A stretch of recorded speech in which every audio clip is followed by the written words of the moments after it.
Mumtaz TV bersama menegakkan sunnah. Kaum muslimin dan muslimat, para ikhwah dan akhwat, bapak-bapak, ibu-ibu, para wali santri dan juga para santri pondok pesantren Al-Furqan Al-Islami yang dirahmati oleh Allah Subhanahu wa taala. Alhamdulillah, puji dan syukur senantiasa kita panjatkan kehadirat Allah Subhanahu wa taala dengan limpah nikmat, taufik dan hidayahnya. Di pagi hari ini kita bisa menyelenggarakan majelis takblik akbar ini. Semoga Allah Subhanahu wa taala memberkahi majelis kita ini dan meridhoi kita semuanya. Salawat dan salam semoga senantiasa tercurah kepada junjungan kita, Nabi dan Rasul kita, Nabi Muhammad sallallahu alaihi wasallam, serta keluarga, para sahabat dan orang-orang yang mengikuti ajaran beliau, menghidupkan sunnah-sunnah beliau hingga hari kiamat.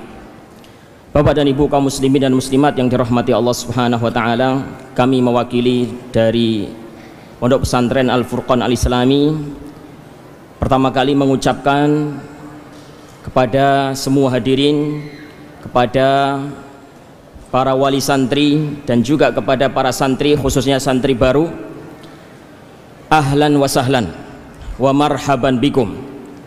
Selamat datang di pondok pesantren atau Ma'had Al-Furqan Al-Islami ini. Inilah Ma'had Al-Furqan Al-Islami dan inilah Masjid Jami' Al-Furqan yang dibangun dengan harta Anda semuanya. Semoga Anda semuanya bisa senang, bisa nyaman di masjid ini, dan semoga masjid ini menjadi amal jariah bagi panjenengan semuanya. Dan kami juga mewakili takmir Masjid Jami' Al-Furqan Al-Islami meminta maaf kepada semuanya apabila kami dalam melayani, dalam menyediakan fasilitas banyak kekurangan di sana sini. Juga tak lupa kami sampaikan beribu-ribu terima kasih kepada para wali santri yang telah mempercayai kami, yang telah memberikan amanat kepada kami ya untuk membimbing dan mendidik putra-putri kaum muslimin, putra-putri Islam. Mudah-mudahan Allah Subhanahu wa taala memberikan taufik, memberikan hidayah kepada kami semuanya, baik ustadz, musyrif dan yang lainnya, untuk menunaikan amanat yang berat ini. Bapak dan Ibu kaum muslimin dan muslimat yang dimuliakan Allah Subhanahu wa taala, inilah momen yang sangat mulia, momen yang sangat bagus, momen yang sangat baik, momen pertemuan antara pihak Pondok Pesantren Al-Furqan Al-Islami dengan para wali santri. Semoga momen ini memberikan faidah, memberikan manfaat kepada kita semuanya. Dan untuk lebih berkesan, untuk lebih berfaidah, maka Ma'had Al-Furqan Al-Islami memanfaatkan momen bertemunya pihak pondok dengan wali santri ini untuk mengadakan tablik akbar yang bertemakan tarbiyah, bertemakan pendidikan. Dan untuk kali ini alhamdulillah telah hadir guru kita, ustadz kita yang sudah tidak asing lagi. Beliau adalah Al-Ustadzul Fadil Abdullah Zain MA hafizahullah ta'ala. Jazakumullahu khairan kepada beliau di tengah-tengah kesibukan beliau, di tengah-tengah kesibukan beliau mengajar, berdakwah, beliau menyempatkan untuk hadir ke Ma'had Al-Furqan Al-Islami ini untuk berbagi ilmu kepada kita semuanya. Insyaallah tema yang akan beliau sampaikan pada kesempatan pagi hari ini adalah mengatasi kenakalan orang tua. Tema yang mungkin sangat menggugah tapi sedikit agak nyelekit, karena biasanya kalau para asatidzah menyampaikan kenakalan itu kenakalan remaja, kenakalan anak. Kali ini yang dibahas adalah kenakalan orang tua. Ya memang dai, ustadz itu kadang memang harus nyelekit sedikit, harus menyinggung. Karena dai itu seperti dokter, mengobati pasien dengan obat yang pahit, dengan sesuatu yang mungkin tidak disenangi oleh pasien, operasi bahkan amputasi, tapi semuanya tujuannya adalah untuk kebaikan pasien, untuk kesembuhan pasien.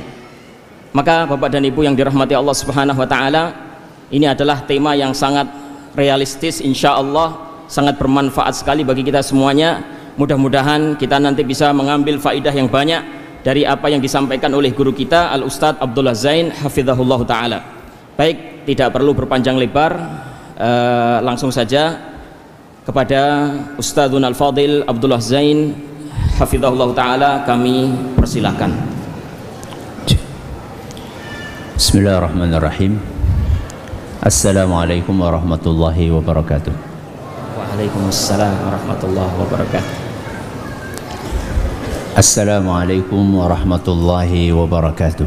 Waalaikumsalam warahmatullahi wabarakatuh. Alhamdulillahi wa kafa, wassalatu wassalamu ala rasulihil mustafa wa ala alihi wa sahbihi wa man iktafa, amma ba'd.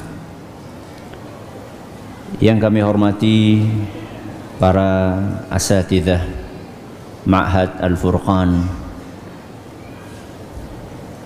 rahimani wa rahimakumullah, segenap wali santri Ma'had Al-Furqan dan juga anak-anakku para santri Ma'had yang membanggakan ini, kita panjatkan puja dan puji syukur kehadirat Allah Subhanahu wa ta'ala. Pada kesempatan pagi menjelang siang yang berbahagia kali ini, kita kembali diberi kekuatan, kesehatan, hidayah serta taufik dari Allah Jalla wa Ala, sehingga kita bisa kembali menghadiri salah satu di antara taman surga Allah Azza wa Jalla di muka bumi. Kita berharap semoga Allah Subhanahu wa ta'ala berkenan untuk melimpahkan kepada kita semuanya ilmu yang bermanfaat, sehingga bisa kita amalkan sebagai bekal untuk menghadap kepada Allah Jalla wa Ala. Allahumma amin. Salat dan salam semoga senantiasa tercurahkan kepada junjungan kita Nabi Agung Muhammad sallallahu alaihi wa ala alihi wa sahbihi wasallam, pada keluarganya, sahabatnya dan umatnya yang setia mengikuti tuntunannya hingga akhir nanti. Para hadirin dan hadirat sekalian dan juga segenap pendengar serta pemirsa rahimani wa rahimakumullah, sebagaimana yang tadi sudah disampaikan bahwa judul kajian kita hari ini adalah mengatasi kenakalan orang tua. Yang bukan orang tua angkat tangan. Yang tinggi. Yang bukan orang tua angkat tangan. Yang tinggi nggak kelihatan. Masya Allah. Berarti yang hadir lebih banyak Orang tua. Orang tuanya. Berarti pas temanya. Pas atau tidak?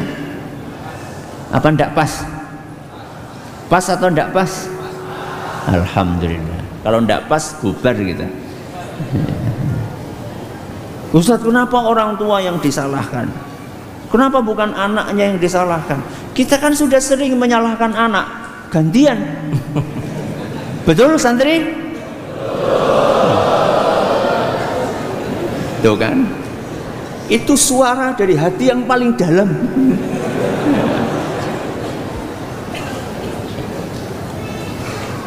Ketika ada masalah di sungai, dari hulu ke hilir apa dari hilir ke hulu? Dari hulu ke hilir. Kenapa bisa dari hilir ke hulu? Buah itu kalau jatuh tidak akan jauh-jauh dari pohonnya, kecuali di bawah kampret. Kalau nggak dibawa kampret ya jatuhnya di situ. Kalau ada anak bermasalah, kemungkinan yang bermasalah siapa? Orang tuanya dulu. As-Samarqandi rahimahullah, beliau membawakan sebuah kisah inspiratif yang menggambarkan bagaimana bermasalahnya anak itu diawali dari bermasalahnya orang tua. Pada suatu hari ada seorang bapak yang datang menemui Umar bin Khattab radhiyallahu anhu sambil menyeret anaknya. Sampai di hadapan Umar, bapak itu berkata, "Wahai khalifah, wahai Amirul Mukminin, tolong nasihati anak saya ini. Anak saya ini gak mau berbakti kepada orang tua. Dia durhaka kepada ayah dan ibunya. Tolong nasihati anakku ini." Maka Umar pun langsung berkata, "Le," ya, itu kalau orang Gresik, ya, "Le, kamu gak takut sama Allah subhanahu wa ta'ala? Kamu kok berani-beraninya durhaka kepada ibu dan bapakmu? Apa kamu gak takut sama Allah subhanahu wa ta'ala?" Anak itu dengan tenang malah balik bertanya kepada Umar, "Wahai Amirul Mukminin, sebelum saya menjawab pertanyaanmu, saya pengen bertanya terlebih dahulu." "Apa pertanyaanmu?" "Apakah orang tua punya kewajiban atas anaknya?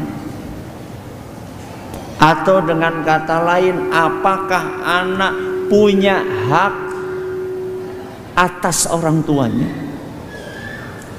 Kata Umar, "Ya iya, jelas. Namanya orang tua ya punya kewajiban. Anak punya hak yang harus dia dapatkan dari orang tuanya.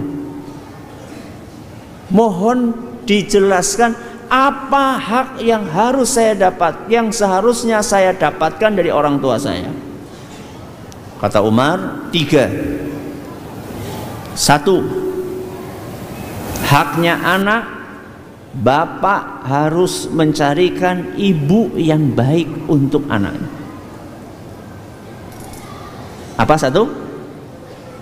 Bapak harus mencarikan ibu yang baik untuk anaknya. 2, bapak harus memberi nama yang baik untuk anaknya. Memberi nama. 3, bapak harus mengajari Al-Quran kepada anaknya. Berapa haknya? Berapa? 3. Apa yang pertama? Mencarikan ibu yang baik. 2, memberi nama yang baik. 3, mengajarkan Al-Quran kepada anak. Begitu mendengar jawaban Umar bin Khattab, apa kata anak tersebut? "Wallahi, demi Allah, tiga-tiganya tidak diberikan ayahku kepadaku. 1, ibuku wahai Amirul Mukminin adalah seorang budak yang ditemukan ayahku di pasar, dia beli. Gak berpendidikan, bukan tipe wanita solihah. 2, aku dikasih nama oleh bapakku. Tahu gak wahai Amirul Mukminin namanya apa? Ju'al. Apa namanya? Ju'al. Jenengan tahu Ju'al itu apa? Ju'al itu adalah serangga yang biasanya muteri kotoran sapi. Apa namanya, Ustaz? Lalat besar itu. Iya, yang gini, gede, hitam, namanya apa itu?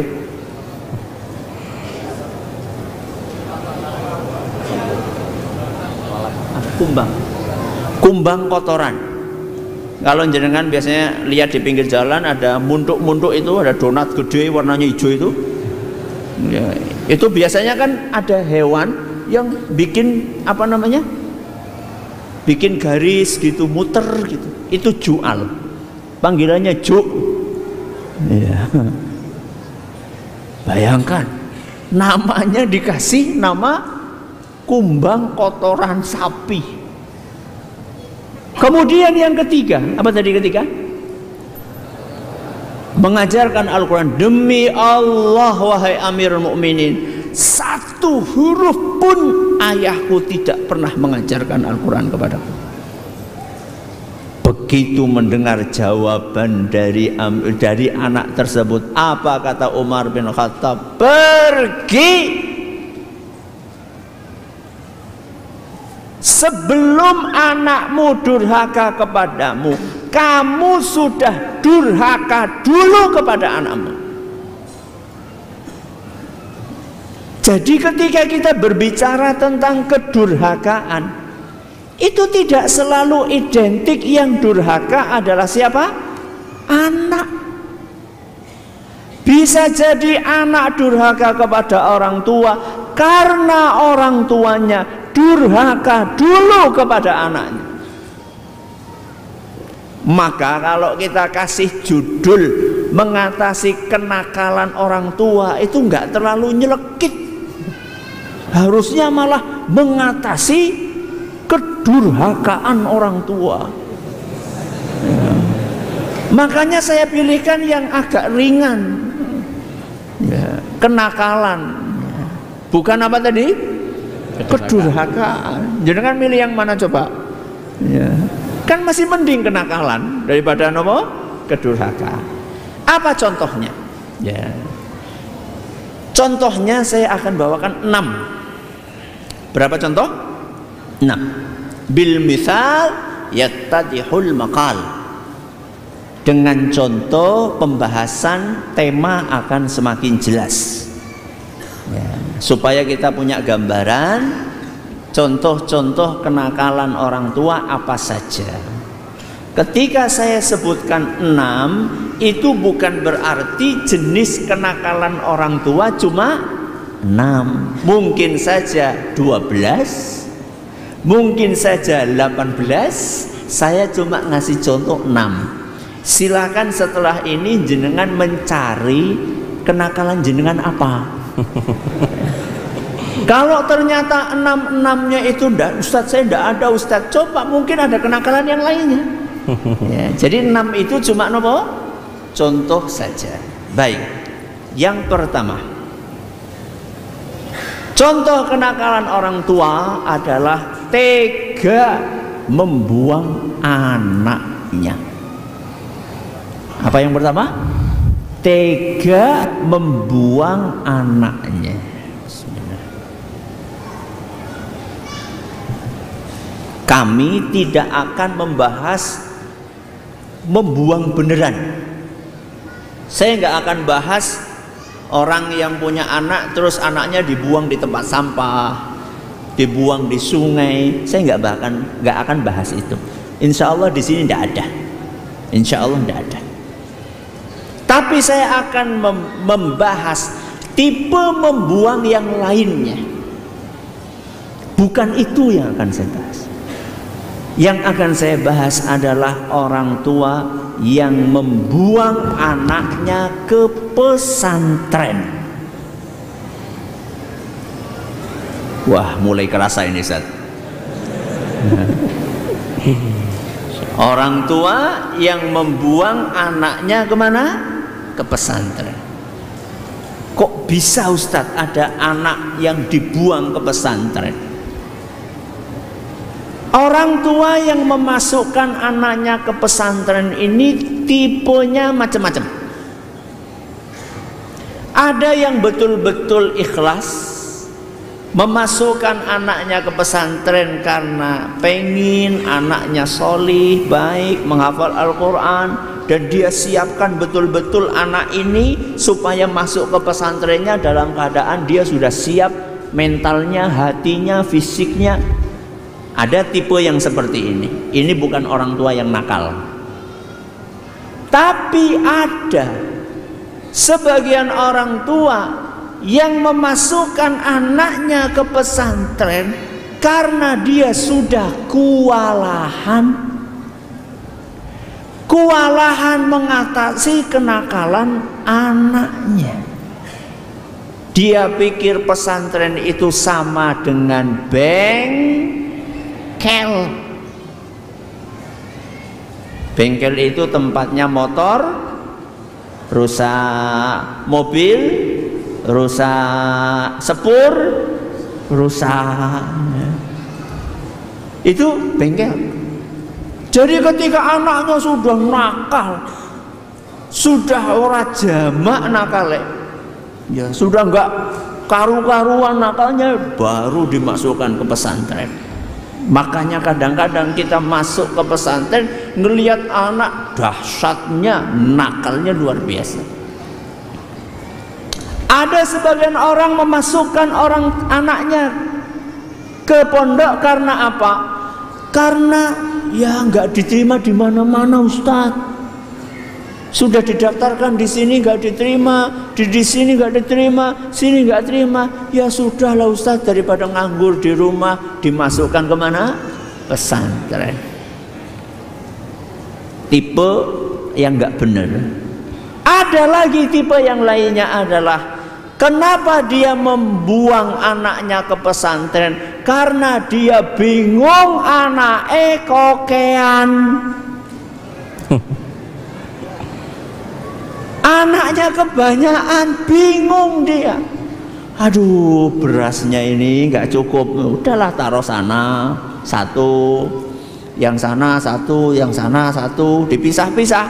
Ya, alhamdulillah dapat keringanan dari sana, keringanan dari sini, lumayan ngurangi pengeluaran beras. Nuhun sewu ya, yang seperti ini ada beneran. Jadi ketika saya membawakan seperti ini, bukan saya membawakan cerita dari negeri antah berantah, bukan. Tapi ini saya berbicara tentang realita, di mana ada sebagian orang tua yang kewalahan ngurusi anaknya yang banyak karena jaraknya memang terlalu terlalu dekat, setahun, Masya Allah, 10 tahun sudah bikin kesebelasan. Nah, akhirnya kan bingung, waduh ini angel ya ngurusi anak segini. Buktinya dia itu membuang apa? Sampai lupa anaknya di mana. Jadi dia masukkan ke pesantren kan beda-beda, anak satu di mana, anak kedua di mana, anak ketiga di mana. Ketika ditanya, Pak, anaknya mondok di mana? Di mana ya? Di mana ya? Lupa saya. Ini indikator kuat bahwa orang ini memasukkan anak ke pesantren niatnya bukan untuk mendapatkan pendidikan yang baik, tapi niatnya adalah membuang. Maaf, yang namanya memasukkan anak ke pesantren itu kan ada umurnya. Gak bisa anak baru 5 tahun, 4 tahun langsung dimasukkan kemana? Ke pesantren. Ustadz biar mandiri Ustadz. Itu bukan biar mandiri, itu ngerepotin pengasuh apa? Pesantren. Wong anak masih ngompol loh, udah dimasukkan ke pesantren. Ini penitipan anak atau pesantren? Ya. Pernah ada seorang musyrif, ya. Pernah ada seorang musyrif di pesantren cerita bagaimana menghadapi anak-anak yang belum mandiri di pesantren. Ustadz, saya punya santri di pesantren usia SD. Itu kalau pakai baju itu kotor banget. Setiap pakai baju kotor. Akhirnya dipanggil. Kamu ini baju dicuci enggak? Dicuci Ustaz. Kok bisa kotor? Ya pokoknya dicuci. Nyucinya gimana coba? Disuruh praktek. Betul, ambil ember, naruh sabun, kasih air, terus baju kotornya dimasukkan. Terus habis itu diapain? Ya udah, masukin terus dijemur. Bayangkan, baju masih ada sabunnya, belum dikucek-kucek, belum dibilas, cuma dicemplungin langsung di apa? Jemur. Ini dia belum tahu bagaimana cara nyuci baju. Cerita yang lain banyak nih, kalau kita kumpulkan bisa jadi buku ini. Ya. Ada seorang anak di masjid kukur-kukur, di kamar kukur-kukur, di kelas kukur-kukur, rambutnya panjang, kukur-kukur terus. Akhirnya kan bingung, kukur terus. Dipanggil sama musyrifnya, udah sinilah dicukur aja sini, biar apa? Biar nggak gatel. Dicukur gundul pakai apa namanya itu?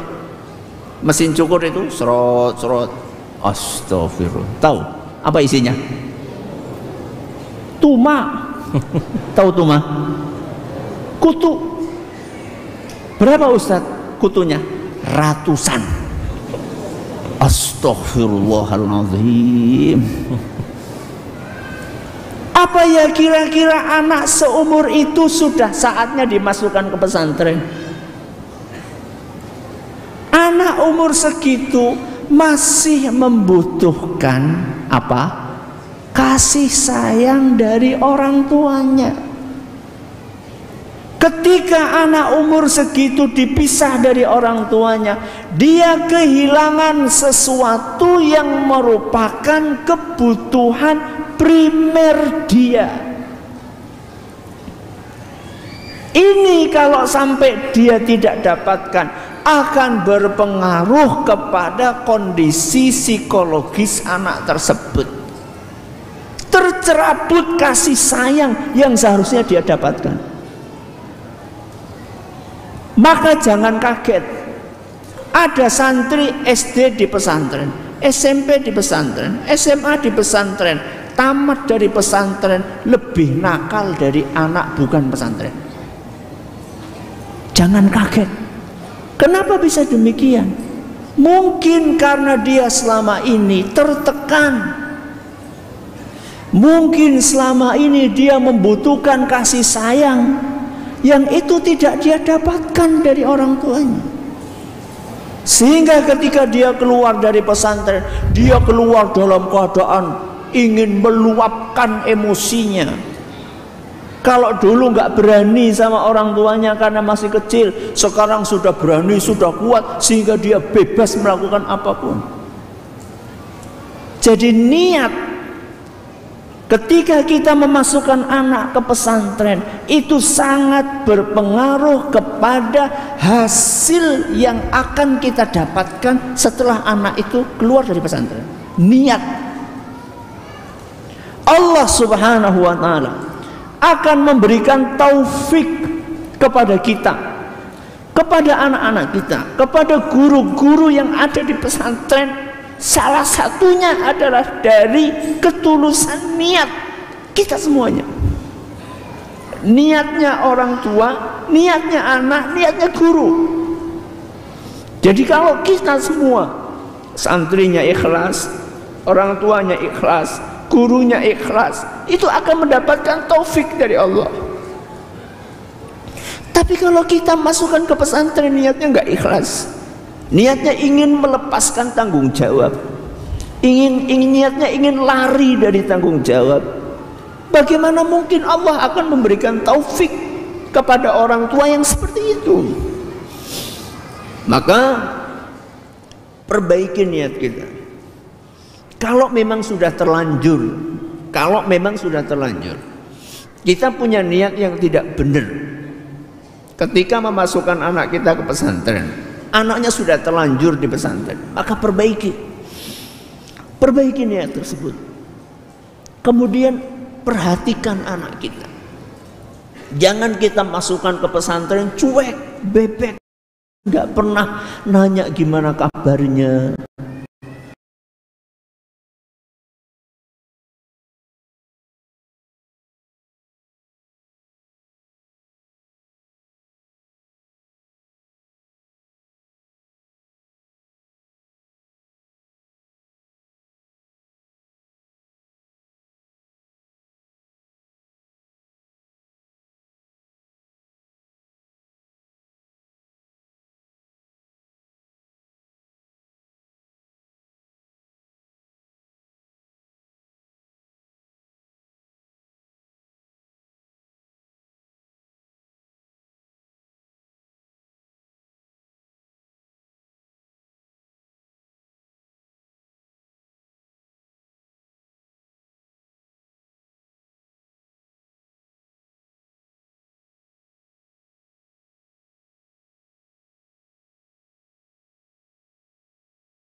kami, tebalnya segini. Masih bisa anak baca sampai sekarang. Anak pun juga alhamdulillah sekarang punya anak di pesantren, anak kirim surat pun anak arsipkan, anak simpen surat itu. Suatu saat mungkin anak pengen baca lagi, pengen kasih nasihat, apa nasihat yang belum pernah anak sampaikan kepada anak baca lagi, oh ini kayaknya belum, ini perlu diingatkan. Harus.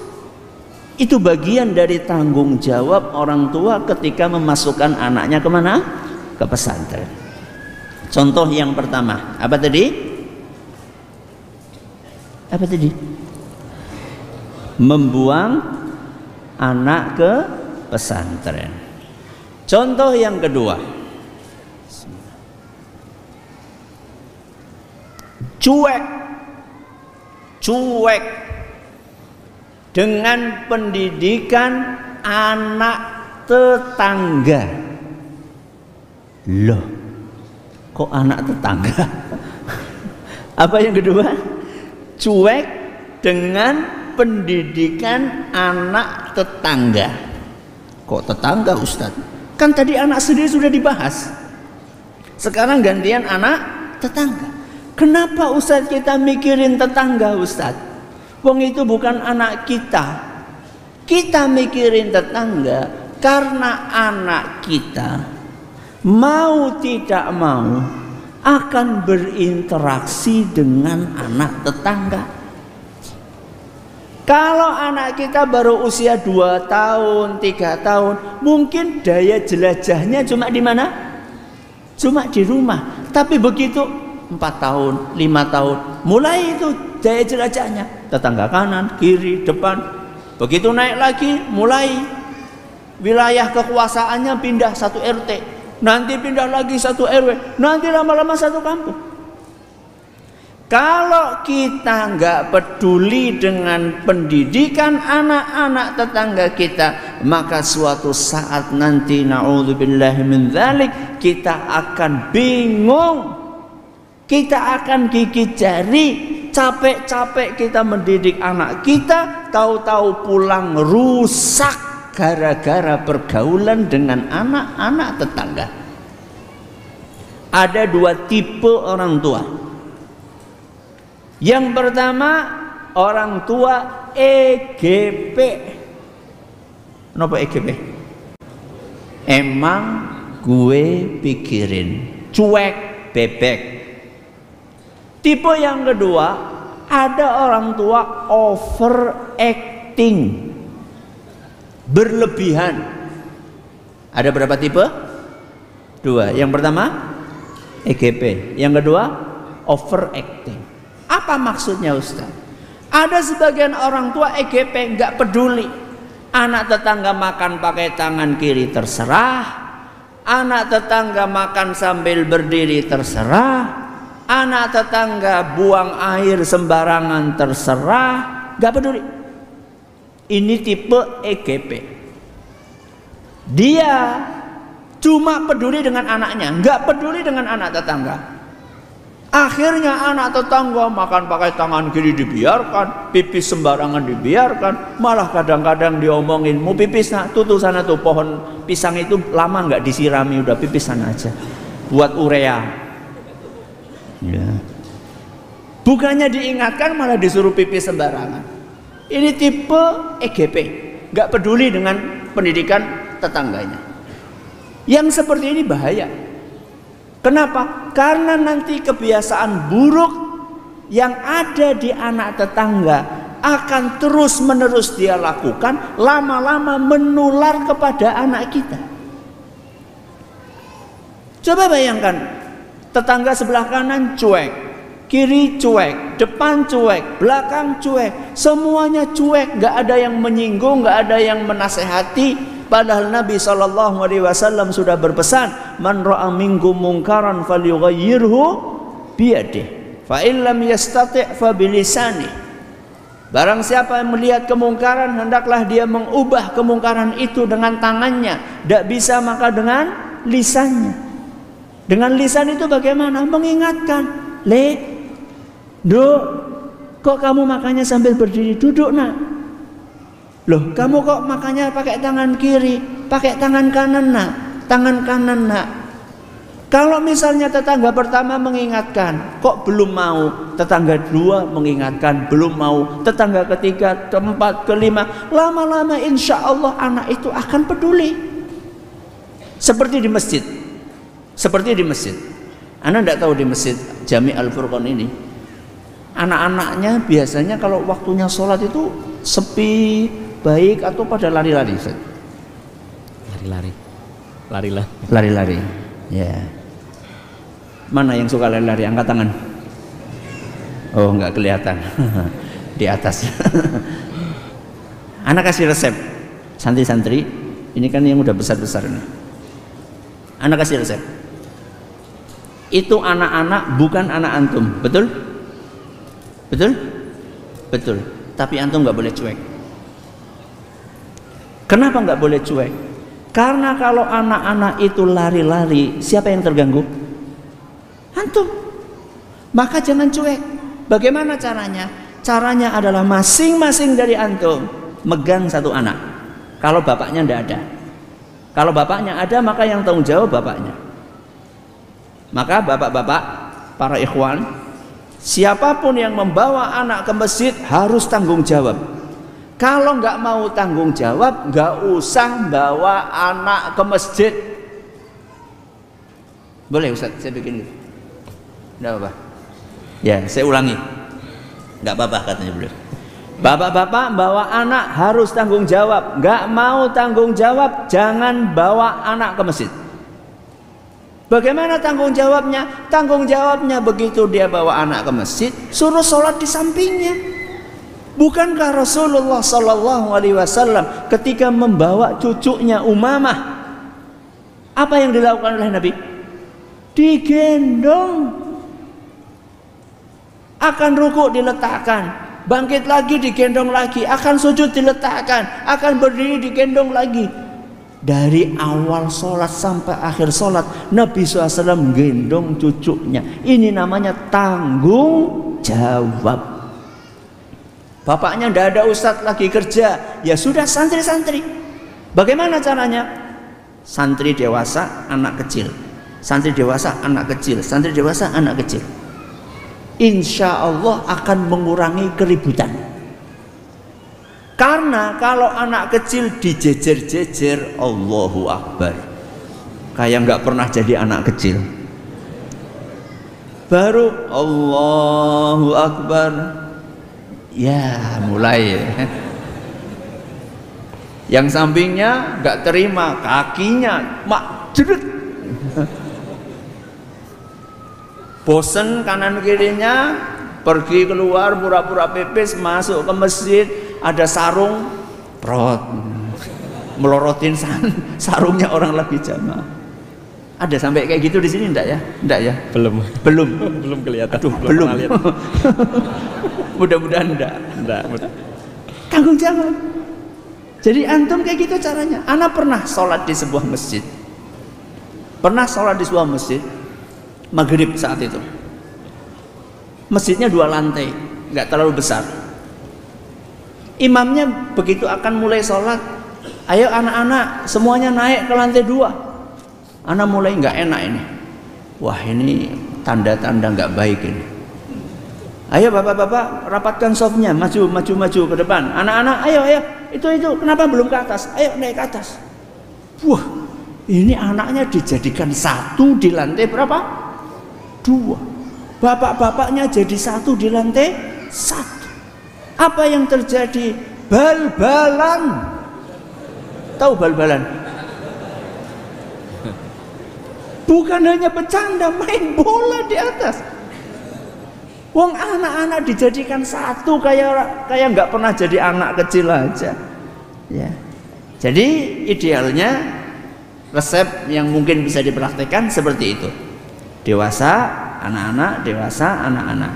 Jadi kalau antum lagi sholat, mau sholat, coba tengok kanan, tengok kiri. Imamnya juga nanti melihat, tengok kanan, tengok lihat tuh. Ketika ada anak-anak yang pada jejer-jejer 1, 2, 3, 4, 2, lihat. Coba yang dewasa, tolong itu Pak, tolong dipisah anaknya.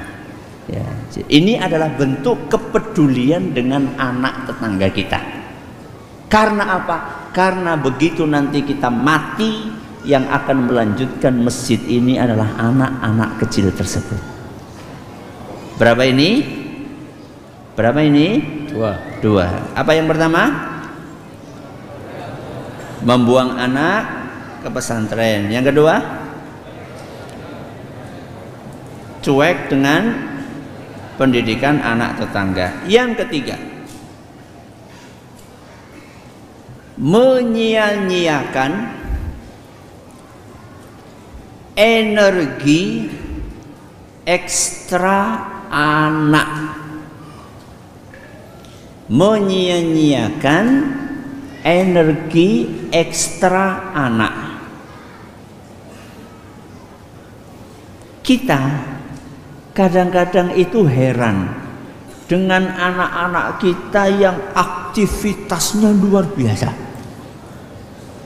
Kita ini sampai bingung, apa kamu nggak capek?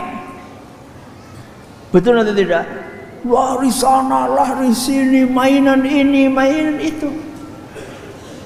Anak-anak seumuran itu memang lagi kelebihan apa tadi? Tenaga. Energi. Maka kalau kita melihat anak kita kelebihan ekstra, maka kita punya tanggung jawab untuk mencarikan alternatif menyalurkan energi. Kalau kita tidak memikirkan alternatif penyaluran energi ekstra tersebut, jangan salahkan anak kita menyalurkan energinya yang berlebih itu di jalan yang tidak benar. Kaidahnya apa? Anggota tubuh kita, pikiran kita, waktu kita, lisan kita, in lam tushghilhu bi ta'atillah, kalau tidak kita sibukkan untuk ketaatan kepada Allah, maka syaitan akan masuk memberikan kesibukan yang menjauhkan kita dari Allah. Itu kaidahnya. Makanya ibu-ibu ngeluh, Ustaz, gimana Ustaz, susah banget ninggalin ngerumpi, ninggalin ngomongin orang lain. Itu gara-gara lisannya jarang digunakan untuk zikir. Bapak-bapaknya ngeluh, Ustaz, gimana ya caranya menahan mata ini supaya nggak jelalatan ke sana kemari, Ustaz. Ya. Entah itu di luar, entah itu di HP. Gimana caranya, Ustaz? Sibukkan mata kita untuk baca Al-Quran. Minimal sehari berapa? Berapa minimal sehari? Berapa? 1 juz. Iqra'il Qur'ana fi syahrin. Khatamkan Al-Quran sebulan sekali, kata Rasul SAW dalam Sahih Bukhari. Minimal. Ya, syukur-syukur bisa 2 juz, bisa 3 juz. Insya Allah peluang maksiat mata kita akan berkurang. Anak-anak kita ketika mereka punya kelebihan energi, maka kita perlu mencarikan alternatif penyaluran energi. Apa, Ustaz? Oh, macam-macam. Kita carikan aktivitas satu yang menyehatkan fisik anak.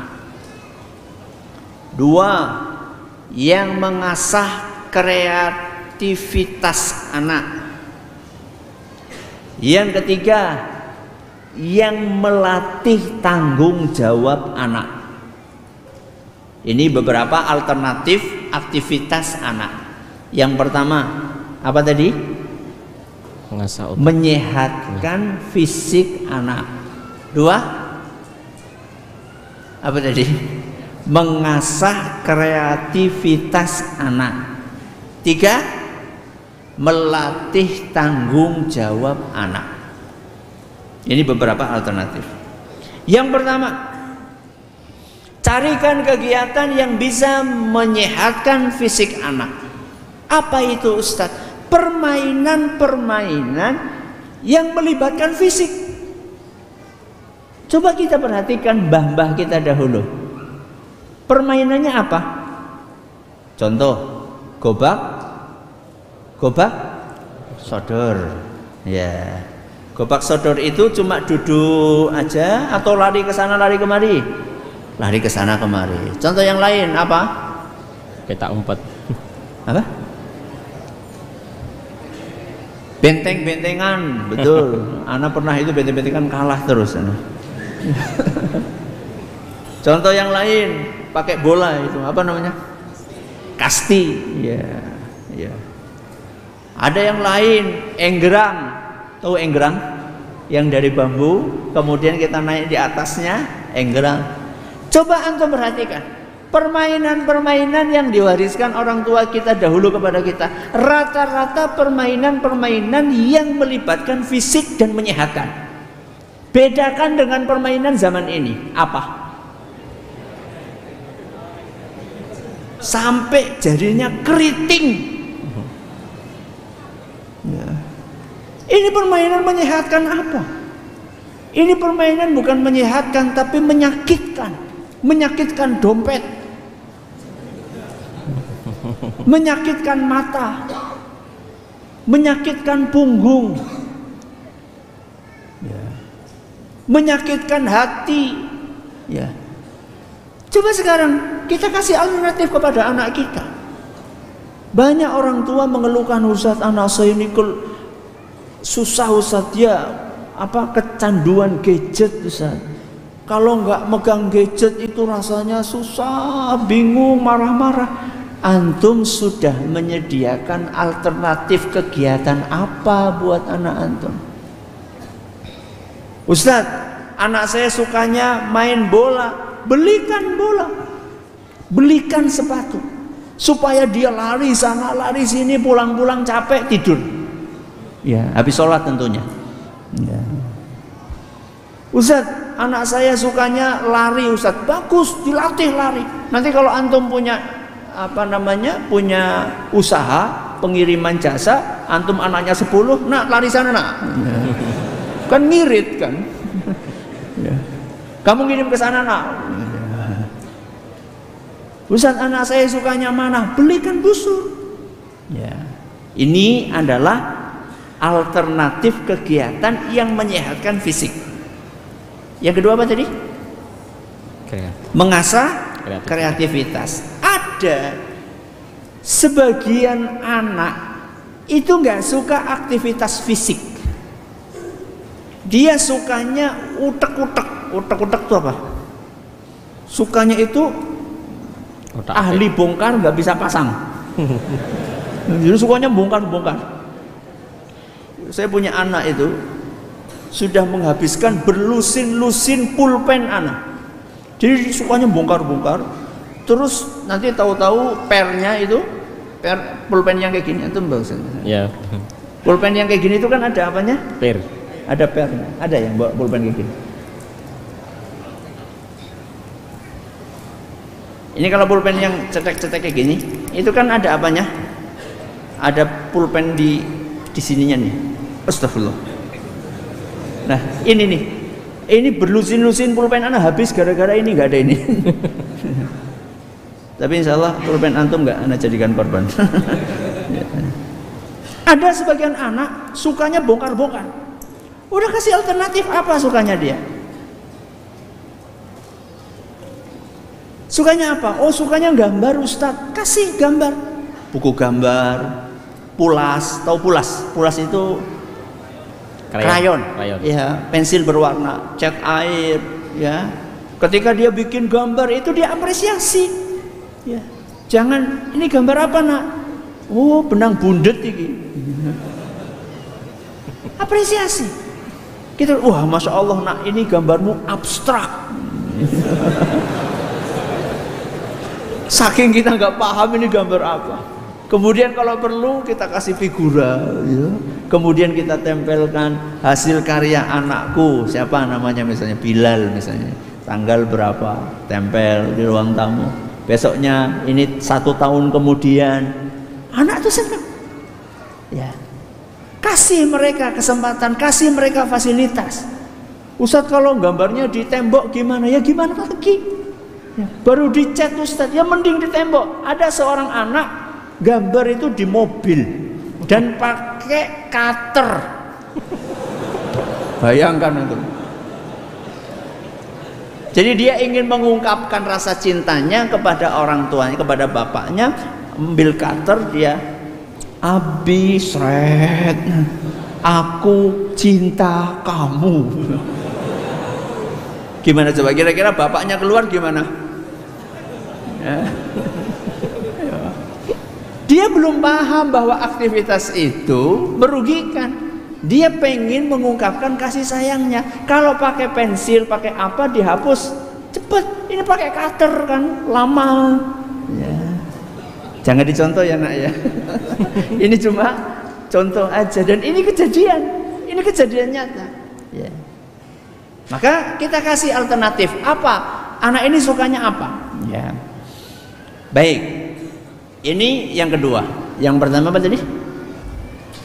Menyehatkan fisik. Yang kedua? Mengasah kreativitas. Yang ketiga apa tadi?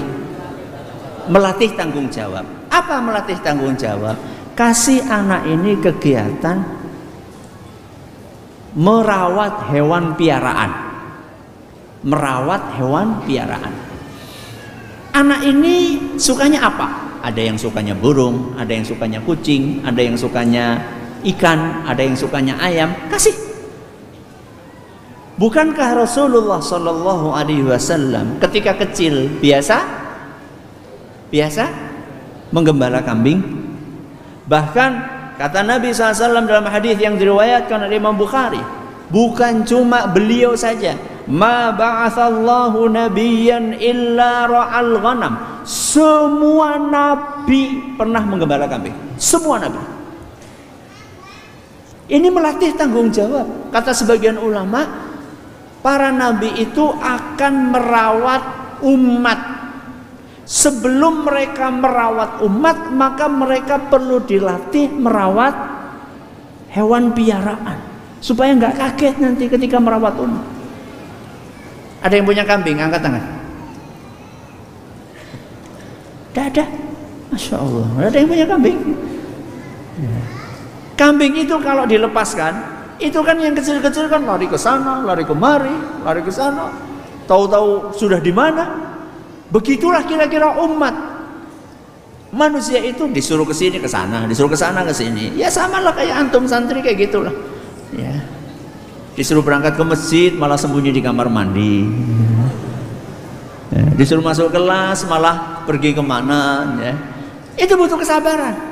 Maka tanggung jawab ini perlu kita biasakan kepada anak kita sejak kecil. Gak usah yang berat-berat. Ya gak usah langsung kambing suruh ngarit, nak nih kambing 10 ngarit. Ya mungkin terlalu berat ya. Mungkin dari ayam dulu 1. Nanti lama-lama bisa bertambah. Anak praktekkan kemarin ketika masa pandemi itu. Anak-anak pada pulang dari pesantren, di rumah ini mau ngapain, kesana kemari repot. Udahlah, ayo beli ayam sepasang, ya, jantan betina. Alhamdulillah sampai sekarang itu mungkin kalau dihitung-hitung udah berapa ratus ekor. Dari apa? 2 ekor. Berarti kamar rumahnya Ustaz penuh ayam? Enggak, ada 10 jual, lumayan. Ya. Nanti tambah lagi banyak, jual lagi, tambah. Kalau di total itu mungkin ada 100 lebih, mulai dari awal pandemi sampai sekarang. Alhamdulillah ada. Nanti kalau hariannya dapat telur ayam kampung, ya, murah meriah, sehat, ya, buat lauk di rumah. Latihan tanggung jawab. Nanti siapa yang ngasih makan? Yang ngasih makan adalah anak kita. Dijadwal. Saya bikin jadwal di rumah. Anak pertama kamu ngasih makan jam sekian, nanti sore kamu yang ngasih makan terus. Dan orang tuanya bertanggung jawab untuk mengingatkan. Capek Ustadz, aku udah kerja masih mengingatkan anak ngasih makan ayam. Itu resiko. Ada seorang Ustadz cerita sama anak. Ini kejadian beberapa tahun yang lalu. Ustadz itu 15 bersaudara. Berapa? 15 bersaudara. Dan 15-nya semuanya baik-baik. Dan ini jarang. Ada banyak orang tua anaknya banyak, tapi ya ada 1, 2, 3 yang nggak bener. Ini 15 ini bener semuanya. Lahiriahnya soleh, masya Allah, tabarakallah. 15 ini ibunya cuma 1, bukan ibunya 3 ya. Ibunya 1 melahirkan berapa anak? 15 anak. Akhirnya anak kan penasaran, Ustaz, itu dulu orang tua antum mendidik anak-anak itu gimana Ustaz? Kok bisa masya Allah 15 anak itu jadi semuanya? Begini Ustaz, beliau cerita sama Ustaz senior. Jadi dulu ketika kami masih kecil-kecil, setiap malam ibu kami tidak akan pernah tidur kalau anaknya semuanya belum tidur. Anaknya belum tidur 15-nya, ibunya belum tidur. Nunggu nih sampai semua anaknya tidur. Capek enggak? Capek. Kalau ibu-ibu sekarang bagaimana? Hah? Anaknya belum tidur udah tidur dulu. Entah anaknya di mana nggak peduli. Lah terus kalau bapaknya gimana Ustaz? Bapak antum, bapak anak Ustaz sebelum tidur memastikan anak sudah pulang semuanya, ada di rumah semua, dilihat satu-satu di kamar ada enggak. Kemudian dicek rumah dari depan sampai belakang, apakah ada pintu yang belum ditutup, apakah ada keran air yang masih kebuka, dicek dari depan sampai belakang. Setelah aman nggak ada apa-apa baru istirahat. Setiap hari seperti itu. Coba sekarang sebagian orang tua, kata Ustadz yang tadi itu, yang 15 bersaudara, sekarang itu banyak orang tua yang belum siap jadi orang tua. Kerjaannya cuma ngeluh. Anaknya sore-sore belum pulang, nggak dicari, yang dicari malah ayamnya. Waduh, ayamnya urung bali loh. Anakmu ini urung bali, tahu jalan. Begitu loh. Berarti lebih penting apa? Ayamnya daripada anaknya sendiri. Menjadi orang tua harus siap capek untuk mengawasi dan mendidik anak. Sudah. Contoh yang keempat. Kita ulangi dulu. Contoh yang pertama apa tadi? Tega membuang anak. Yang kedua? Cuek kepada anak tetangga. Pendidikan tega. Yang ketiga? Menyia-nyiakan energi ekstra anak. Yang keempat, menjadikan hukuman sebagai sarana pelampiasan. Menjadikan hukuman sebagai sarana pelampiasan. Sebelum kita bahas, saya ingin tanya dulu, boleh nggak menghukum anak? Boleh enggak? Boleh atau tidak? Boleh. Kita sepakat. Tapi menghukum anak berhasil atau tidak, ngefek atau tidak, salah satu faktor yang menentukan adalah niat. Antum menghukum anak niatnya apa? Kalau niatnya adalah untuk mendidik anak, niatnya ikhlas karena Allah Subhanahu wa ta'ala, insya Allah efeknya akan positif. Tapi kalau niat menghukum anak adalah untuk melampiaskan emosi, karena jengkel sama anak, akhirnya menghukum anak, niatnya adalah pelampiasan emosi, maka yang akan ditimbulkan adalah perasaan dendam. Anak dendam kepada orang tuanya. Ah, kata siapa Ustadz, wong anak saya kok saya cubit, saya saya pukul. Nurut Ustadz. Pernah ada anak berangkat ke masjid biru-biru. Iya biru-biru tuh Bu. Kenapa kamu nak? Enggak apa-apa. Bapaknya di samping. Anak ini kalau di masjid manut banget, gak bergerak, pokoknya anteng banget. Tapi ya gitu, biru-biru. Ternyata anak ini menurut seperti itu karena takut banget sama bapaknya. Salah dikit cubit, salah dikit pukul. Ketika ditegur kenapa? Nurut, buktinya nurut. Oke, nurut sekarang. Nurut karena apa? Nurut karena fisiknya masih lemah dan antum fisiknya kuat, nggak berani dia ngelawan. Tapi tunggu 20 tahun kemudian. 20 tahun kemudian ketika anak yang hari ini lemah 20 tahun kemudian jadi kuat, dan Anda yang hari ini kuat 20 tahun kemudian akan lemah.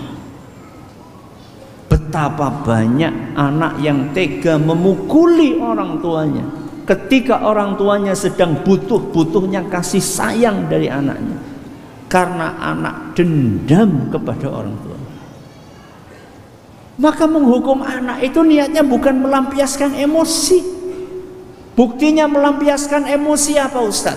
Buktinya kalau kita menghukum anak, anak belum nangis, belum kesakitan, belum puas, itu berarti melampiaskan emosi. Cubit kayak gini nggak nangis, oh nggak kapok ini. Cubit lagi sampai nangis, itu berarti jenengan niatnya bukan mendidik, niatnya menyakiti. Niatnya jenengan bukan mendidik, tapi niatnya adalah melampiaskan emosi. Yang seperti ini akan menimbulkan perasaan dendam di hati anak kepada orang tuanya. Maka bagaimana Ustaz? Rasulullah SAW dalam urusan sholat saja, fadribuhum 'alaiha wahum abna'u 'ashrin. Pukul anakmu kalau usianya sudah 10 tahun, disuruh sholat tidak mau. Pukulan yang disampaikan oleh Nabi SAW itu adalah dorbatan ghaira mubarrihin, pukulan yang tidak meninggalkan bekas, dan tidak boleh lebih dari 10 pukulan, dan tidak boleh di tempat yang sama pukulan itu. Bayangkan Nabi SAW masalah sholat saja itu memukul, nggak boleh meninggalkan bekas. Ustadz nggak marem loh, niatnya apa tadi? Niatnya apa? Ya. Ada sebagian anak kalau nggak biasa dikerasi, cuma diginiin, belum sampai ditarik, apalagi sampai miring-miring kayak gini, cuma diginiin aja sudah nangis. Kenapa? Karena dari kecil tidak dibiasakan dengan kekerasan. Gak dikit-dikit pukul, anak kita bukan sansak. Ya, anak kita bukan sansak. Anak kita ini manusia yang Allah amanahkan kepada orang tuanya. Baru dipegang kayak gini sudah nangis. Perasaan. Ya, baru kita angkat suara dikit, kita pandang dengan serius, dia sudah takut. Kenapa? Karena dari kecil kita tidak obral pukulan, dari kecil kita tidak obral kekerasan, dari kecil kita tidak obral bentakan. Ya. Sudah. Ini yang keberapa?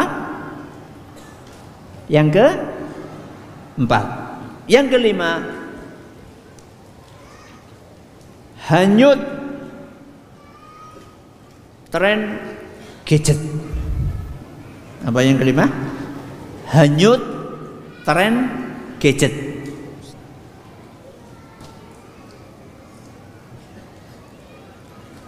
Fenomena hanyut dengan tren gadget ini bukan cuma di Indonesia, hatta di negara-negara Arab pun ada. Ana pernah diceritain oleh salah seorang dosen di Saudi. Dia cerita, ada seorang ibu membawa anaknya ke rumah sakit, ke seorang psikiater, mengeluhkan anaknya ini emosional, suka mukul-mukul, suka banting-banting, suka bentak-bentak. Ini kenapa anak saya seperti ini? Maka begitu ketemu sama dokternya, Ditanya, ibu kasih dia gadget? Iya, itu sebabnya. Itu sebabnya. Anak baru usia 4 tahun, 5 tahun sudah dikasih gadget. Ibu sini, saya ajak sini. Ada apa dok? Sini, ikut saya. Masuk ke sebuah aula besar, dibuka pintunya. Di situ ada puluhan anak mengalami kondisi yang sama. Ini bu, semuanya anak-anak ini masalahnya sama dengan ibu, anak ibu yang sekarang ibu keluhkan kondisinya. Gak cuma di Indonesia. Maka kita sebagai orang tua harus sadar bahwa gadget ini tidak boleh kita biarkan begitu saja bebas tanpa aturan. Jangan. Tapi kalau memang anak kita terpaksa pakai gadget, terpaksa, maka satu, harus ada pengarahan. Dua, harus ada pembatasan. Tiga, harus ada pengawasan. Berapa? Tiga. Apa satu? Pengarahan. Dua, pembatasan. Tiga, pengawasan. Syukur-syukur anak nggak kenal gadget, itu lebih baik. Ustadz nanti nggak bisa hidup, jere sapa? Kata siapa anak nggak bisa hidup? Kita, bapak-bapak, 30 tahun yang lalu pegang gadget atau tidak? Tidak, bisa hidup. Buktinya sampai sekarang bisa hidup. Kata siapa? Kalau bisa lepas dari gadget lebih baik. Kalau memang harus pakai gadget, maka satu, apa tadi? Arahan. Pengarahan. Sebelum anak ini pegang gadget, dikasih arahan, nak, gadget ini, HP ini bisa bermanfaat, bisa berbahaya. HP ini nak, jangankan anak-anak, orang dewasa aja bisa rusak, santri aja bisa rusak, ustadz aja bisa rusak gara-gara gadget. Nah, ini bahaya. Ada manfaatnya, ada bahayanya. Jelaskan kepada anak. Kalau perlu dikasih contoh, ini yang bahaya 1, 2, 3. Ini yang bermanfaat 1, 2, 3. Dah. Satu, pengarahan. Yang kedua apa tadi? Pembatasan. Jangan sampai kita berikan HP kepada anak 24 jam.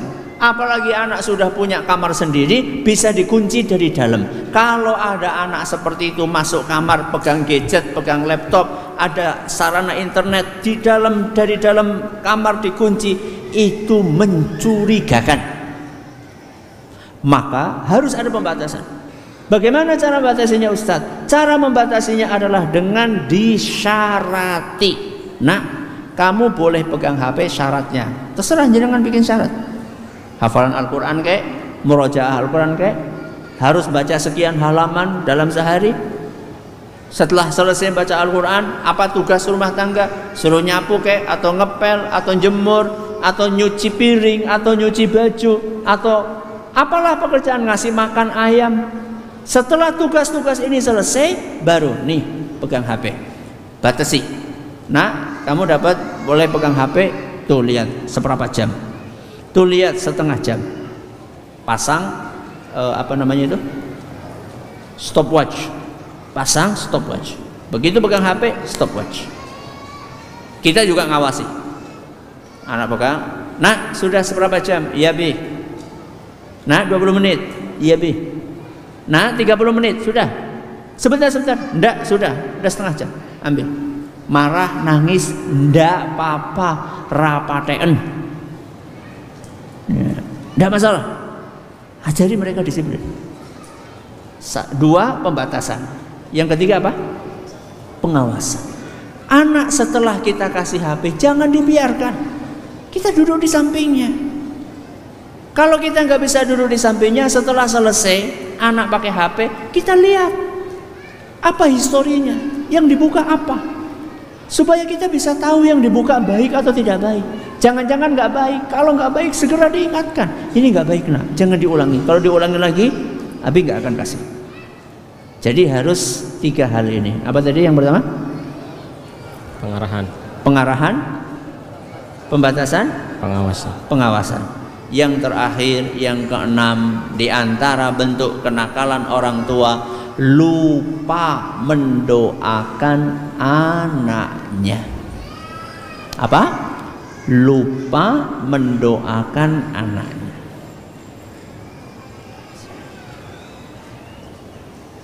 Apa bedanya Nabi Nuh sama Nabi Ibrahim? Apa bedanya Nabi Nuh sama Nabi Ibrahim?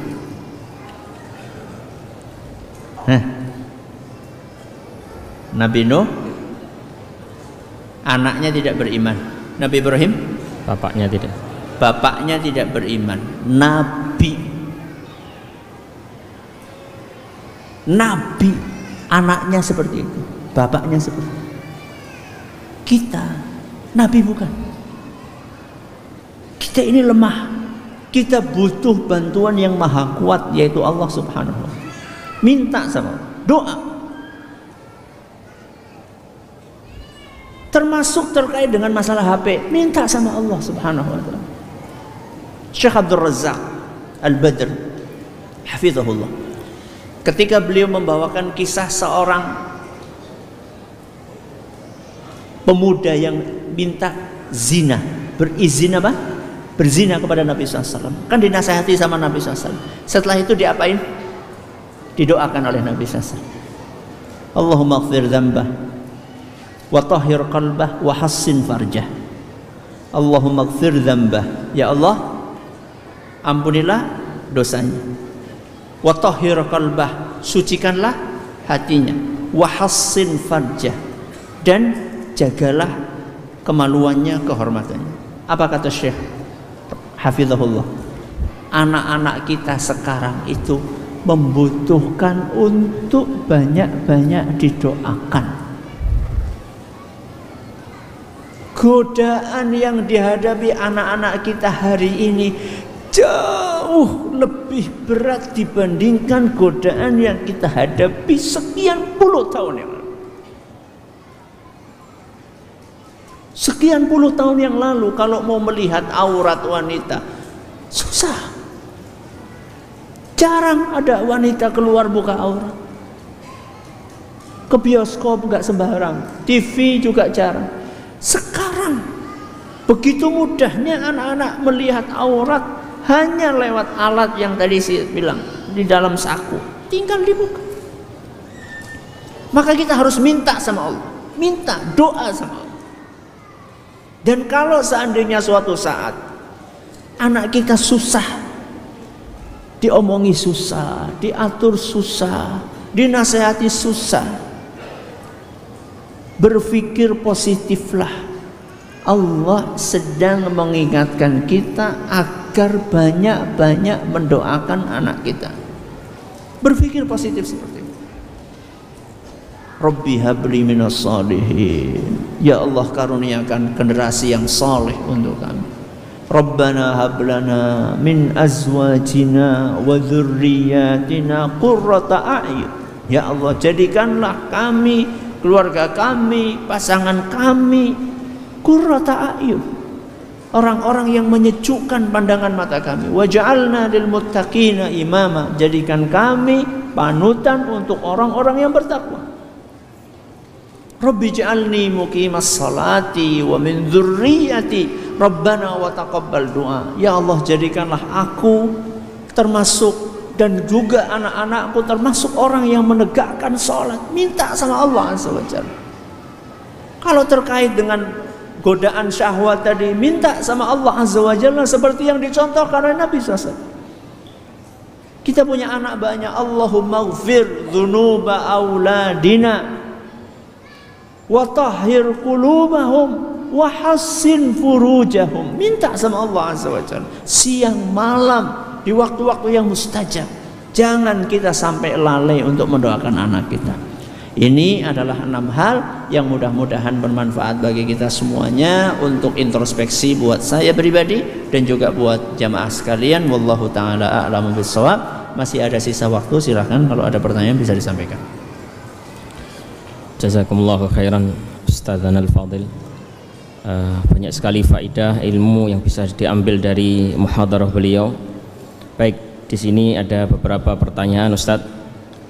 Yang pertama, Ustadz, orang tua sering diam dan marah ketika saya melakukan kesalahan, sampai saya takut berbicara dengan beliau karena takut salah bicara. Dan ketika melakukan kebaikan jadi timbul riak karena ingin mengambil ridho beliau. Bagaimana pendapat antum tentang ini? Syukran. Barakallahu fiik. Pertama, kepada para orang tuanya dulu.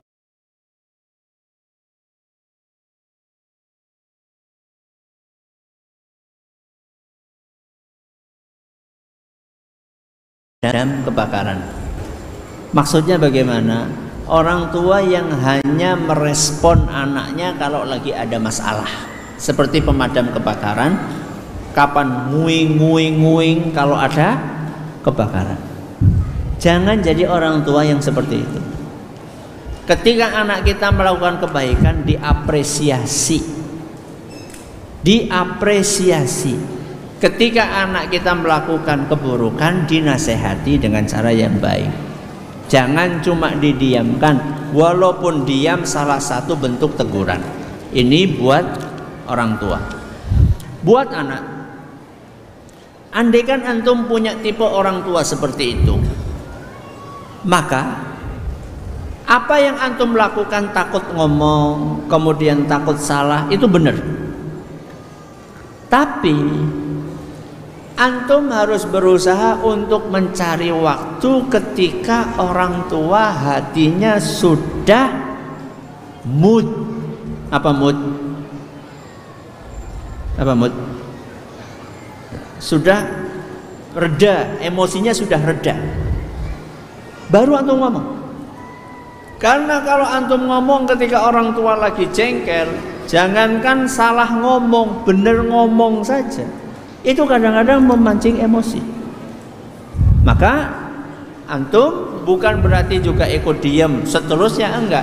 Antum lihat orang tua antum kapan lagi mood, lagi reda emosinya, lagi nyaman suasana hatinya, antum baru ngomong, "Abi, afwan, kemarin anak berbuat salah, mohon berkenan untuk memaafkan." Ini nasihat buat anak. Terus bagaimana Ustadz kadang-kadang jadi riya? Ya berusaha untuk mengikhlaskan niat. Karena mengikhlaskan niat itu membutuhkan perjuangan. Minta sama Allah Subhanahu wa ta'ala. Betul-betul niatnya tulus karena Allah Azza wa Jalla. Doa sama Allah dan latihan. Ya.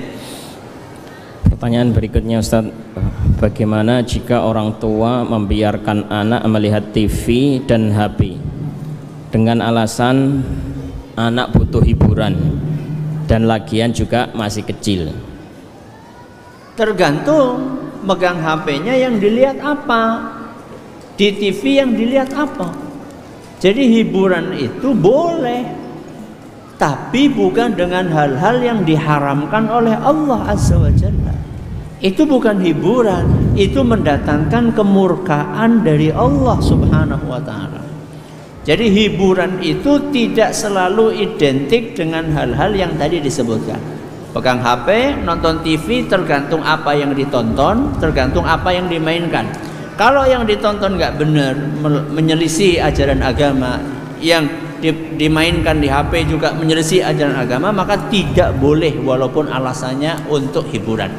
Dan saya tadi sudah kasihkan alternatif, 3 alternatif tadi, entah itu fisik, entah itu kreativitas, tanggung jawab, silakan itu dijadikan sebagai alternatif hiburan untuk anak jenengan. Ya. Ini pertanyaan sepertinya dari ibu-ibu. Afwan Ustadz, apakah salah bila kita menasihati suami yang nakal, yang suka nonton film porno? Gak salah, ya, gak salah, itu benar. Ya, suami berhak menasihati istri, istri berhak menasihati suami. Anak pribadi, sampai saat ini HP anak tidak anak kasih password. HP anak tidak anak kasih password. Kalau mau buka HP tinggal seret buka. Jadi kalau istri mau ngelihat HP anak nggak marah. Anda merasa Anda ini lemah, perlu ada yang mendukung Anda. Kalau ada sesuatu yang nggak baik, Anda butuh dinasihati. Dan suami dinasihati istri nggak boleh marah, sebagaimana istri dinasihati suami nggak boleh marah. Nasihati, tapi dengan cara yang baik, dengan cara yang halus. Cari momen-momen ketika pasangan kita sedang mood, sedang nyaman suasana hatinya, kemudian dinasihati. Ya. Ustadz juga manusia.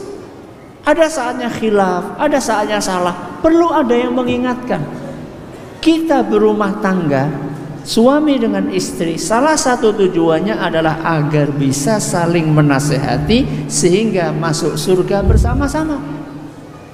Satu, tidak apa-apa nasihat, tapi dengan cara yang baik. Dua, perbaiki penampilan. Istri perbaiki penampilan. Karena kadang-kadang suami mencari seperti itu karena bosen dengan penampilan istrinya. Maka istri perbaiki penampilan, ya, jaga kebugaran tubuh, pakai pakaian yang menarik, berdandan. Jangan sampai suami masuk ke rumah, istrinya baunya dinosaurus. Ustaz, bau dinosaurus itu apa Ustaz? Ya enggak tahu, saya enggak pernah ketemu dinosaurus, tapi alias baunya itu susah dideskripsikan. Makanya yang paling gampang ya bau dinosaurus. Ya kalau bau kecut kan, kecut tahu. Tapi ini kecut campur brambang, campur bawang, campur, jadi bau dinosaurus. Ya gimana? Suami akan tertarik dengan istri yang seperti itu. Ya. Maka nasihat yang kedua, Anda perbaiki penampilan. Suami juga sama. Ya. Jadi yang pengen melihat sesuatu yang menarik bukan cuma antum, wahai para suami. Istri pun juga pengen melihat antum suasananya menarik. Anak tanya, Rasulullah SAW masuk ke rumah, Assalamualaikum, masuk, apa yang pertama kali beliau lakukan?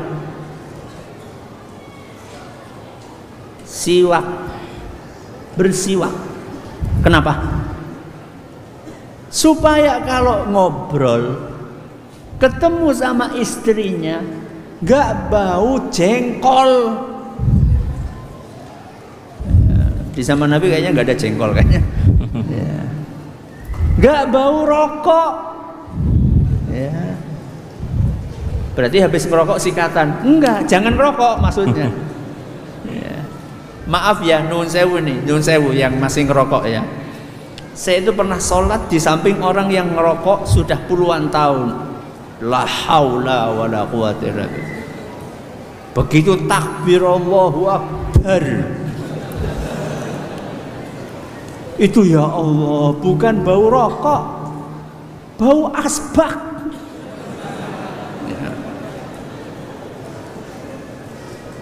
Dan maaf ya, maaf, kalau orang sudah terlalu lama itu bukan bau rokok, bau pesing. Ya. Coba bayangkan suami kayak gini, maaf mau bercumbu dengan istrinya, istrinya kan kayak gini.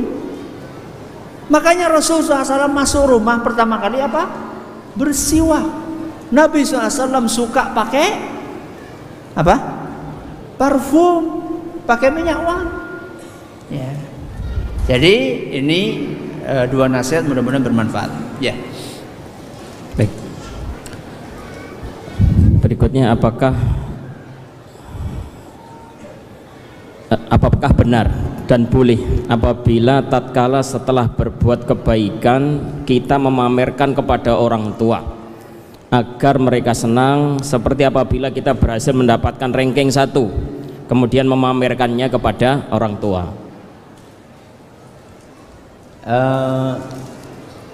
Itu memberikan kabar gembira, ya. Wa amma bi ni'mati rabbika fahaddits. Jadi niatnya adalah menggembirakan orang lain, ya. Niatnya menggembirakan orang lain. Makanya, dan itu bentuk dari syukur. Itu bentuk dari syukur kepada Allah Subhanahu wa taala. Rasulullah SAW pernah ada seorang sahabat yang pakaiannya lusuh. Maka ditanya sama Rasulullah SAW, wahai fulan, kamu punya harta apa? Oh, saya punya ini, punya ladang, punya ternak, punya ini, punya niaga, banyak. Tapi kenapa pakaianmu lusuh? Apa kata Nabi SAW? Sesungguhnya Allah Azza wa Jalla yuhibbu, Allah itu suka untuk melihat efek nikmat yang Dia berikan kepada hambanya. Antum dapat duit nih, punya duit. Duit ini bisa buat beli baju yang pantas. Allah suka ketika hambanya dikasih duit, kelihatan itu efeknya. Ini bagian dari syukur kepada Allah Azza wa Jalla. Tapi tentu ungkapannya ketika anak lapor kepada orang tuanya, abi, umi, alhamdulillah. Awalnya itu, alhamdulillah, segala puji bagi Allah, saya dapat ranking 1. Abi, umi, alhamdulillah, saya sudah selesai hafalan 30 juz. Alhamdulillah. Itu yang didahulukan. Bukan, abi, umi, hebat kan? Bukan seperti itu. Iya. Jadi alhamdulillahnya dulu yang didahulukan, karena itu adalah bentuk syukur kepada Allah Subhanahu wa taala. Ya. Ustadz, mohon nasihatnya, barangkali dengan tema kajian ini ada anak atau santri yang menjadikannya senjata untuk menyerang orang tuanya. Gimana Ustadz? Boleh apa enggak seperti itu? Antum dapat amunisi ya. Ana sampaikan kepada antum, nasihat ini bukan cuma untuk orang tua, tapi juga nasihat buat antum semua. Kenapa? Nasihat ini bukan cuma untuk orang tua, tapi juga buat antum-antum yang belum berkeluarga. Kenapa? Karena suatu saat nanti antum akan berkeluarga. Jangan seperti itu. Jadi kalau antum dapat nasihat, itu bukan dijadikan sebagai amunisi untuk menyerang orang lain, tapi dijadikan sebagai modal untuk persiapan menjadi orang tua yang baik. Saya kasih contoh. Ketika kita mendengar hadis Nabi SAW tentang 3 orang yang pertama kali akan dibakar di mana? Api neraka. Gara-gara apa? Gara-gara tidak ikhlas. Yang mujahid niatnya berperang karena supaya dibilang pemberani. Kemudian yang dermawan, infak, niatnya supaya dikatakan dermawan. Terus apa yang ketiga? Qari'ul Quran, niatnya membaca Al-Quran karena supaya dibilang qari. Antum begitu dengar hadis ini, bukan kemudian antum masuk ke masjid, ada orang ngimami, wah ini calon penghuni neraka ini. Bukan seperti itu. Dapat hadis, dapat ilmu untuk memperbaiki diri, bukan untuk menuduh orang lain. Ustadz, saya niatnya bukan untuk nyerang orang tua, Ustadz, saya niatnya menasehati orang tua. Nah itu ngeten, tidak apa-apa. Ya, kalau niatnya antum menyampaikan materi ini kepada orang tua antum untuk menyampaikan nasihat dengan cara yang baik, tidak apa-apa. Tapi kalau niatnya untuk nyerang, nggak boleh. Mendingan untuk modal memperbaiki diri. Baik, jazakumullah.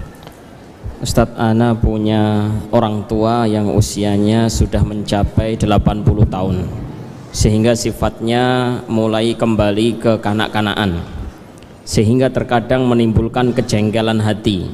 Bagaimana menyikapi hal tersebut? Pada suatu hari ada seorang datang kepada Umar bin Khattab radhiyallahu anhu. Beliau berkata, wahai Amirul Mukminin, saya punya ibu. Ibu saya ini sudah sakit-sakitan, hanya terbaring di atas kasur. Sampai kalau beliau buang hajat, saya yang membersihkan. Dan saya tidak menampakkan diri merasa jijik.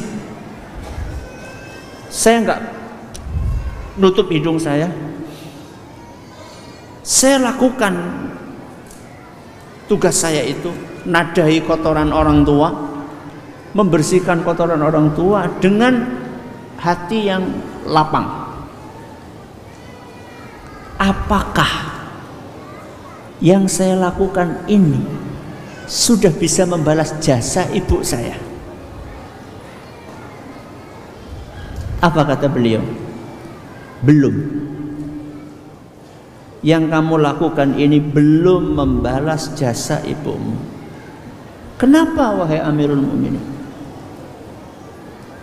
Bukankah dulu ibu saya membersihkan kotoran saya? Sekarang saya juga membersihkan kotoran beliau. Bukankah dulu ibu saya nadai kotoran saya? Sekarang saya juga nadai kotoran ibu saya. Kenapa belum membalas jasa ibu saya kepada saya? Apa kata beliau? Ibumu dulu melakukan itu semua dengan harapan kamu panjang umur, sedangkan kamu sekarang melakukan ini. Apakah di dalam hatimu pengen supaya ibumu panjang umur? Atau justru sebaliknya, kamu bertanya kapan ibu saya diambil sama Allah Azza wa Jalla? Beda nak, beda.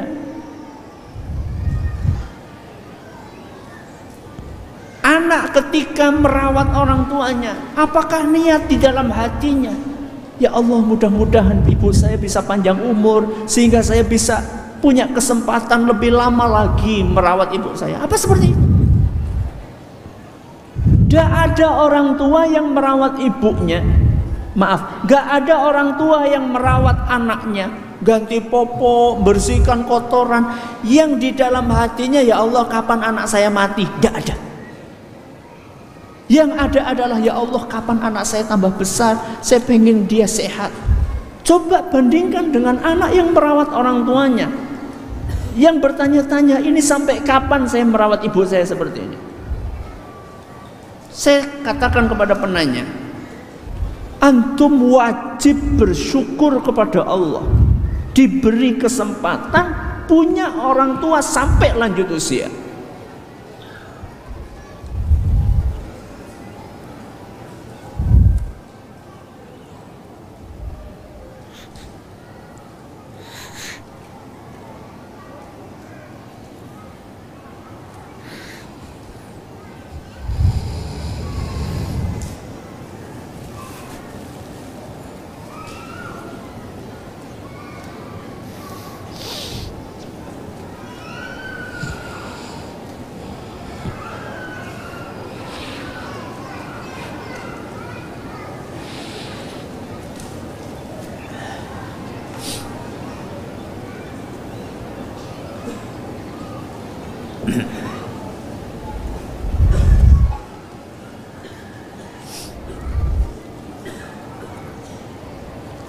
Antum dikasih pintu surga.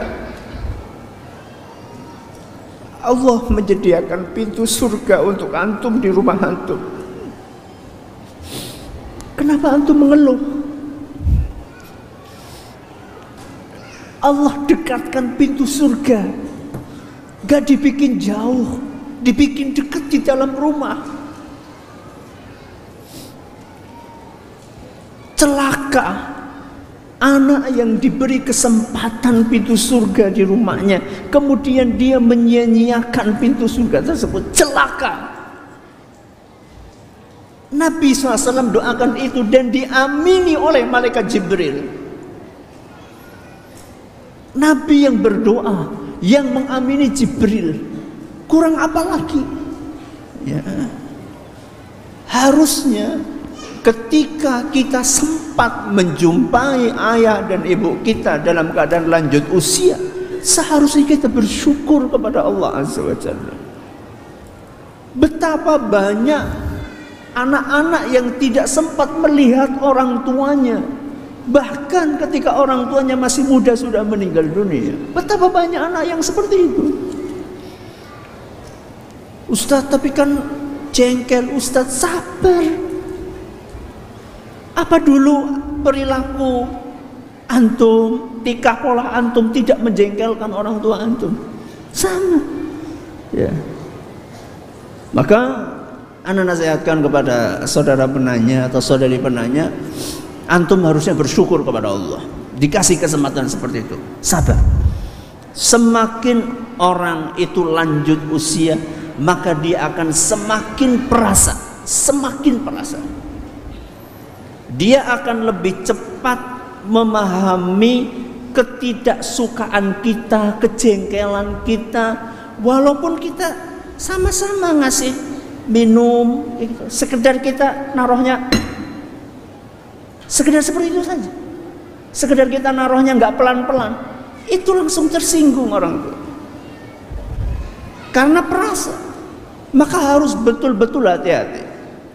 Ridallah fi ridal walidain. Ridhonya Allah tergantung ridhonya orang tua.